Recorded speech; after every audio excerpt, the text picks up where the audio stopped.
Hi, I'm Lucinda Martin, and I want to talk to you again today about banned books, and specifically about self-censorship. And I want to show you the example of Isaac Newton.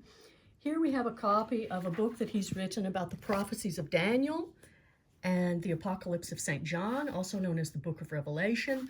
Now, of course, Newton was known as one of the great scientists of the scientific revolution, but in his own time, he was known just as much for writings like this about religion.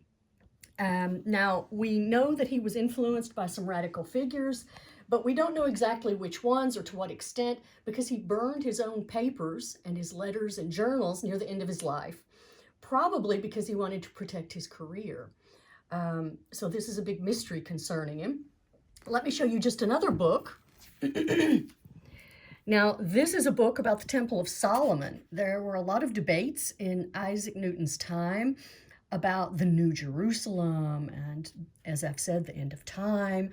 And he participated in these debates. We see here his own sketch for the reconstructed Temple of Solomon. And he was so interested in these ideas that he was investigating the measurements and the construction of the Egyptian pyramids.